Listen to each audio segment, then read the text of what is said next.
नमस्कार. आपण पाहतोय या ठिकाणी खूप उंच उंच झाडं आहेत आणि या झाडाला ह्या पारंब्या लोंबलेल्या आहेत आणि हे आहेत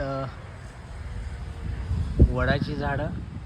आणि लहान असताना एक कविता होती, वडाच्या पारंब्या लोंबतात लोंबतात, आणि ह्या त्या पारंब्या आहेत. अगदी खूप वर्षातून ह्या कवितेची आठवण झाली. खूप सुंदर असं या ठिकाणची आपल्याला निसर्गाची वेगळ्या प्रकारची अशी छटा पाहायला मिळते. अगदी खूप सुंदर असं या ठिकाणी वडाची रस्त्याला लागून झाडं आहेत आणि ही झाडं खूप वर्षापूर्वीची आहेत आणि ह्या प्रत्येक झाडाला अशा पारंब्या लोंबलेल्या आपल्याला दिसून येतात.